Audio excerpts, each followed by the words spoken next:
ओम शांति। 18 जनवरी 2023 आज की साकार बाबा के महावाक्य। आज पिताश्री जी के पुण्य स्मृति दिवस पर सुनाने के लिए बाप दादा के मधुर महावाक्य।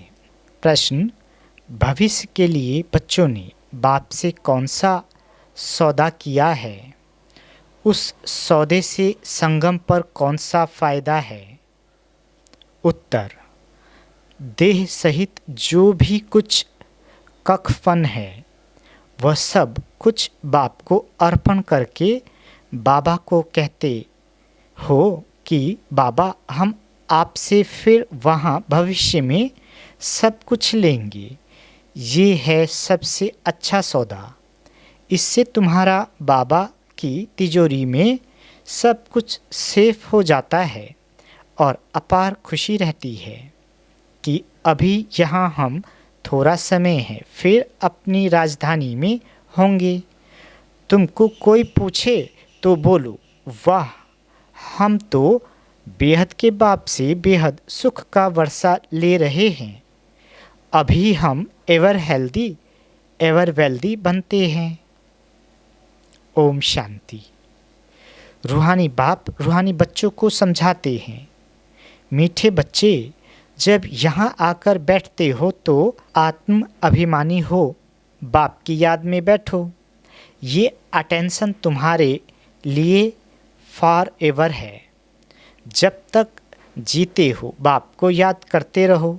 याद नहीं करेंगे तो जन्म जन्मांतर के पाप भी नहीं कटेंगे। रचयिता और रचना की आदि मध्य अंत का सारा सुदर्शन चक्र तुम्हारी बुद्धि में फिरना चाहिए। तुम लाइट हाउस हो ना। एक आँख में है शांति धाम, दूसरी आँख में है सुख धाम। उठते बैठते चलते फिरते अपने को लाइट हाउस समझो। अपने को लाइट हाउस समझने से अपना भी कल्याण करते हो और दूसरों का भी कल्याण करते हो। बाबा भिन्न भिन्न युक्तियाँ बतलाते हैं। जब कोई रास्ते में मिलते तो उनको बताना है, ये दुख धाम है, शांति धाम, सुख धाम चलने चाहते हो, इशारा देना है। लाइट हाउस भी इशारा देते हैं ना, रास्ता दिखाते हैं। तुमको भी सुख धाम शांति धाम का रास्ता बताना है। दिन रात यही धुन होनी चाहिए। योग की ताकत से तुम किसको थोड़ा भी समझाएंगे तो उनको झट तीर लग जाएगा। बाबा कहते, जिसको तीर लगता है तो एकदम घायल हो जाते हैं। पहले घायल होते हैं फिर बाबा के बनते हैं। बाप को प्यार से तुम बच्चे याद करते हो तो बाप को भी कशिश होती है। कई तो बिल्कुल याद ही नहीं करते हैं तो बाप को तरस पड़ता है, फिर भी कहते हैं, मीठे बच्चे, उन्नति को पाते रहो, पुरुषार्थ कर आगे नंबर में जाओ। पतित पावन सद्गति दाता एक ही बाप है। उस एक बाप को ही याद करना है। सिर्फ बाप को नहीं, साथ साथ स्वीट होम को भी याद करना है। सिर्फ स्वीट होम भी नहीं, मिल्कियत भी चाहिए, इसलिए स्वर्ग धाम को भी याद करना है। बाप आए हैं मीठे मीठे बच्चों को परफेक्ट बनाने। तो ईमानदार बन सच्चाई से अपनी जांच करनी है कि हम कहाँ तक परफेक्ट बने हैं। परफेक्ट बनने की युक्ति भी बाप बताते रहते हैं। मुख्य खामी है ही देह अभिमान की। देह अभिमान ही अवस्था को आगे बढ़ने नहीं देता है, इसलिए देह को भी भूलना है। बाप का बच्चों में कितना लव रहता है। बाप बच्चों को देख हर्षित होते हैं तो बच्चों को भी इतनी खुशी में रहना चाहिए। बाप को याद कर अंदर गदगद होना चाहिए। दिन प्रतिदिन खुशी का पारा चढ़ा रहना चाहिए। पारा चढ़ेगा याद की यात्रा से, वह आहिस्ते आहिस्ते चढ़ेगा। हार जीत होते होते फिर नंबरवार पुरुषार्थ अनुसार कल्प पहले मिशल अपना अपना पद पा लेंगे।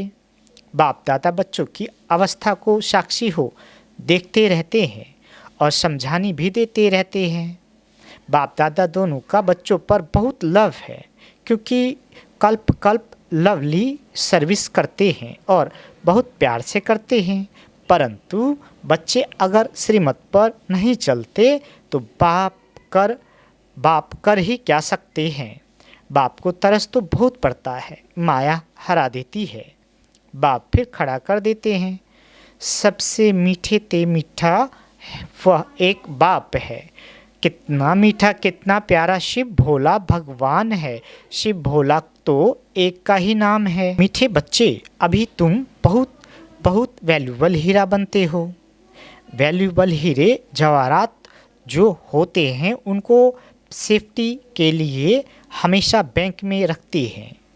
तुम ब्राह्मण बच्चे भी वैल्यूबल हो, जो शिव बाबा की बैंक में सेफ्टी से बैठे हो।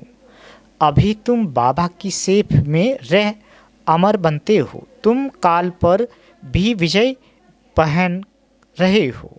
शिव बाबा के बने हो, सेफ हो गए। बाकी ऊंच पद पाने लिए पुरुषार्थ करना है। दुनिया में मनुष्यों के पास कितना भी धन दौलत है, परंतु वह सब खत्म हो जाना है, कुछ भी नहीं रहेगा। तुम बच्चों के पास तो अभी कुछ भी नहीं है, ये देह भी नहीं है, ये भी बाप को दे दो। तो जिनके पास कुछ नहीं है उनके पास जैसे कि सब कुछ है। तुमने बेहद के बाप से सौदा किया ही है भविष्य नई दुनिया के लिए। कहते हो बाबा दे सहित ये जो कुछ कखपन है सभी कुछ आपको देते हैं और आपसे फिर वहाँ सब कुछ लेंगे। तो तुम जैसे सेफ हो गए, सभी कुछ बाबा की तिजोरी में सेफ हो गया। तुम बच्चों के अंदर में कितनी खुशी होनी चाहिए। बाकी थोड़ा समय है, फिर हम अपनी राजधानी में होंगे। तुमको कोई पूछे तो बोलो वाह, हम तो बेहद के बाप से बेहद सुख का वर्षा ले रहे हैं, एवर हेल्दी वेल्दी बनते हैं। हमारी सभी मनोकामनाएं पूरी हो रही है। ये बाप कितना लवली प्योर है। वह आत्माओं को भी आप समान प्योर बनाते हैं। तुम जितना बाप को याद करेंगे उतना अथाह लवली बनेंगे। देवताएं कितने लवली हैं, जो अभी तक भी उनके जड़ चित्रों को पूजते रहते हैं। तो अभी तुम बच्चों को कितना लवली बनना है। कोई भी देहधारी कोई भी चीज़ छिपा पिछाड़ी को याद ना आए। बाबा आपसे तो हमें सब कुछ मिल गया है। मीठे बच्चों को अपने साथ प्रतिज्ञा करनी चाहिए, हमारे से कोई ऐसे विक्रम ना हो जिससे दिल अंदर खाती रहे। इसलिए जितना हो सके अपने को सुधारना है, ऊंच मर्तबा पाने का पुरुषार्थ करना है। बाबा कहते नंबरवार तो है ही, जवाहरात में भी नंबरवार होते हैं ना। कोई में बहुत डिफेक्ट होते हैं, कोई बिल्कुल प्योर होते हैं। बाप भी जो जोहरी है ना, तो बाप को एक एक रतन को देखना होता है। ये कौन सा रतन है, इनमें कौन सा डिफेक्ट है। अच्छे अच्छे प्योर रत्नों को बाप भी बहुत प्यार से देखेंगे। अच्छे अच्छे प्योर रत्नों को सोने की डिब्बी में रखना होता है। बच्चे भी खुद समझते हैं कि मैं किस प्रकार का रतन हूँ, मेरे में कौन सा डिफेक्ट है। अब तुम कहेंगे वाह सतगुरु वाह, जिसने हमको ये रास्ता बताया है। वाह तकदीर वाह, वाह ड्रामा वाह, तुम्हारे दिल से निकलता शुक्रिया बाबा आपका, जो हमारे 2 मुट्ठी चावल लेकर हमें सेफ्टी से भविष्य में 100 गुना रिटर्न देते हो। परंतु इसमें भी बच्चों की बड़ी विशाल बुद्धि चाहिए। बच्चों को अथाह ज्ञान धन का खजाना मिलता रहता तो अपार खुशी होनी चाहिए ना। जितना हृदय शुद्ध होगा तो औरों को भी शुद्ध बनाएंगे। योग की स्थिति से ही हृदय शुद्ध बनता है। तुम बच्चों को योगी बनाने का शौक होना चाहिए। अगर देह में मोह है, देह अभिमान रहता है तो समझो हमारी अवस्था बहुत कच्ची है। देही अभिमानी बच्चे ही सच्चा डायमंड बनते हैं। इसलिए जितना हो सके देही अभिमानी बनने का अभ्यास करो। बाप को याद करो। बाबा अक्षर सबसे बहुत मीठा है। बाप बड़े प्यार से बच्चों को पलकों पर बिठाकर साथ ले जाएंगे। ऐसे बाप की याद के नशे में चकनाचूर होना चाहिए। बाप को याद करते करते खुशी में ठंडे ठौर हो जाना चाहिए। जैसे बाप अपकारियों पर उपकार करते हैं, तुम भी फॉलो फादर करो, सुखदाई बनो। तुम बच्चे अभी ड्रामा के राज को भी जानते हो। बाप तुम निराकारी, आकारी और साकारी दुनिया का सब समाचार सुनाते हैं। आत्मा कहती है अभी हम पुरुषार्थ कर रहे हैं नई दुनिया में जाने लिए। हम स्वर्ग में चलने लायक जरूर बनेंगे। अपना और दूसरों का कल्याण करेंगे। अच्छा, बाप मीठे बच्चों को समझाते हैं। बाप दुख हरता सुख करता है तो बच्चों को भी सबको सुख देना है। बाप का राइट हैंड बनना है। ऐसे बच्चे ही बाप को प्रिय लगते हैं। शुभ कार्य में राइट हाथ को ही लगाते हैं। तो बाप कहते हर बात में राइटियस बनो। एक बाप को याद करो तो फिर अंतमति सुगति हो जाएगी। इस पुरानी दुनिया से ममत मिटा दो। ये तो कब्रिस्तान है। धंधाधोरी बच्चों आदि के चिंतन में मरे तो मुफ्त अपनी बर्बादी कर देंगे। शिव बाबा को याद करने से तुम बहुत आबाद होंगे। देह अभिमान में आने से बर्बादी हो जाती है। देही अभिमानी बनने से आबादी होती है। धन की भी बहुत लालच नहीं रखनी है चाहिए। बाबा कहते उसी फिक्रात में शिव बाबा को भी भूल जाते हैं। बाबा देखते हैं सब कुछ बाप को अर्पण कर फिर हमारी श्रीमत पर कहाँ तक चलते हैं।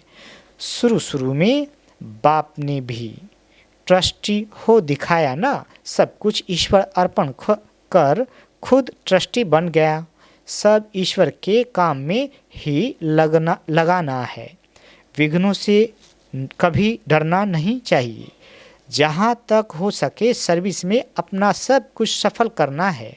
ईश्वर अर्पण कर ट्रस्टी बन रहना है। अच्छा, मीठे मीठे से के लिए बच्चों प्रति माता पिता बाप दादा का याद प्यार और गुड मॉर्निंग। रूहानी बाप की रूहानी बच्चों को नमस्ते। हम रूहानी बच्चों की रूहानी माता पिता बाप दादा को याद प्यार गुड मॉर्निंग और नमस्ते। मीठी बाबा नमस्ते। बाप दादा की अव्यक्त महावाक्य। डेट है 1977। सभी आवाज़ से परे अपने शांति स्वरूप स्थिति में स्थित रहने का अनुभव बहुत समय कर सकते हो। आवाज़ में आने का अनुभव ज़्यादा कर सकते हो। वह आवाज़ से परे रहने का अनुभव ज़्यादा समय कर सकते हो। बाबा कहते जितना लाइट स्टेज अथवा कर्मातीत स्टेट समीप आती जाएगी उतना आवाज़ से परे शांत स्वरूप की स्थिति अधिक प्रिय लगेगी। इस स्थिति में सदा अति इंद्रिय सुख की अनुभूति हो। इसी अति इंद्रिय सुखमय स्थिति द्वारा अनेक आत्माओं का सहज ही आह्वान कर सकेंगी। ये पावरफुल स्थिति विश्व कल्याणकारी स्थिति कही जाती है। जैसे आजकल साइंस के साधनों द्वारा सब चीज़ें समीप अनुभव होती जाती है। दूर की आवाज़ टेलीफोन के साधन द्वारा समीप सुनने में आती है। टीवी दूरदर्शन द्वारा दूर का दृश्य समीप दिखाई देता है। ऐसे ही साइलेंस की स्टेज द्वारा कितना भी दूर रहती हुई आत्मा को संदेश पहुंचा सकते हो। वो ऐसे अनुभव करेंगे जैसे साकार में सन्मुख किसी ने संदेश दिया है। दूर बैठे हुए भी आप श्रेष्ठ आत्माओं के दर्शन और प्रभु के चरित्र चरित्रों के दर्शन ऐसे अनुभव करेंगे जैसे कि सम्मुख देख रहे हैं। संकल्प के द्वारा दिखाई देगा, अर्थात आवाज़ से परे संकल्प की सिद्धि का पार्ट बजाएंगे, लेकिन इस सिद्धि की विधि ज़्यादा से ज़्यादा अपने शांत स्वरूप में स्थित होना है। इसलिए कहा जाता है साइलेंस इज गोल्डन। इससे ही गोल्डन एज स्टेज कहा जाता है। इस स्टेज पर स्थित रहने से कम खर्च वाला नशीन बनेंगे। समय रूपी खजाना, एनर्जी का खजाना और स्थूल खजाना सब में कम खर्च वाला नशीन हो जाएंगे। इसके लिए एक शब्द याद रखो, वह कौन सा है? बैलेंस। हर कर्म में, हर संकल्प और बोल, संबंध व संपर्क में बैलेंस हो तो बोल, कर्म, संकल्प, संबंध व संपर्क साधारण के बजाय अलौकिक दिखाई देगा, अर्थात चमत्कारी दिखाई देगा। हर एक के मुख से, मन से यही आवाज़ निकलेगा कि ये तो चमत्कार है। समय के प्रमाण स्वयं के पुरुषार्थ की स्पीड और विश्व सेवा की स्पीड तीव्र गति की चाहिए, तब विश्व कल्याणकारी बन सकेंगे। बाबा कहते, विश्व की अधिकतर आत्माएं बाप की और आप इष्ट देवताओं की प्रत्यक्षता का आह्वान ज़्यादा कर रही है और इष्ट देव उनका आह्वान कम कर रहे हैं। इसका कारण क्या है? अपने हद के स्वभाव संस्कारों की प्रवृत्ति में बहुत समय लगा देते हैं। जैसे अज्ञानी आत्माओं को ज्ञान सुनने की फुर्सत नहीं, वैसे बहुत से ब्राह्मणों को भी इस पावरफुल स्टेज पर स्थित होने की फुर्सत नहीं मिलती। इसलिए अभी ज्वाला रूप बनने की आवश्यकता है। बाप दादा हर एक की प्रवृत्ति को देख मुस्कुराते रहते हैं कि कैसे टू मच बिजी हो गए हैं, बहुत बिजी रहते हो न। वास्तविक स्टेज में सदा फ्री रहेंगे, सिद्धि भी होगी और फ्री भी रहेंगे। बाबा कहते, जब साइंस के साधन धरती पर बैठे हुए स्पेस में गए वे यंत्र को कंट्रोल कर सकते हैं, जैसे चाहे जहाँ चाहे वहाँ मोड़ सकते हैं, तो साइलेंस के शक्ति स्वरूप इस साकार सृष्टि में श्रेष्ठ संकल्प के आधार से जो सेवा चाहे, जिस आत्मा की सेवा करना चाहे वो नहीं कर सकते, लेकिन पहले अपनी अपनी प्रवृत्ति से पड़े अर्थात उपराम रहो। जो सभी खजाने सुनाए वह स्वयं के प्रति नहीं, विश्व कल्याण के प्रति यूज करो। समझा? अब क्या करना है? आवाज़ द्वारा सर्विस, स्थूल साधनों द्वारा सर्विस और आवाज़ से परे सूक्ष्म साधन संकल्प की श्रेष्ठता, संकल्प शक्ति द्वारा सर्विस का बैलेंस प्रत्यक्ष रूप में दिखाओ, तब विनाश का नगारा बजेगा। समझा? प्लान्स तो बहुत बना रहे हो, बाप दादा भी प्लान बना रहे हैं।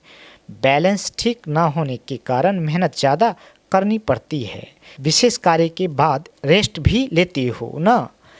फाइनल प्लान्स में अथकपन का अनुभव करेंगे। अच्छा, ऐसे सर्व शक्तियों को विश्व कल्याण के प्रति कार्य में लगाने वाले, संकल्प की सिद्धि स्वरूप स्वयं की प्रवृत्ति से स्वतंत्र, सदा शांत और शक्ति स्वरूप स्थिति में स्थित रहने वाले सर्वश्रेष्ठ आत्माओं को बाप दादा का याद, प्यार और नमस्ते। हम रूहानी बच्चों की रूहानी माता पिता बाप दादा को याद, प्यार, गुड मॉर्निंग और नमस्ते। मीठे बाबा नमस्ते। बाबा वरदान देते, साइलेंस की शक्ति द्वारा नई सृष्टि की स्थापना के निमित्त बनने वाले मास्टर शांति देवा भव। बाबा कहते, साइलेंस की शक्ति जमा करने के लिए इस शरीर से परे अशरीरी हो जाओ। ये साइलेंस की शक्ति बहुत महान शक्ति है, इससे नई सृष्टि की स्थापना होती है।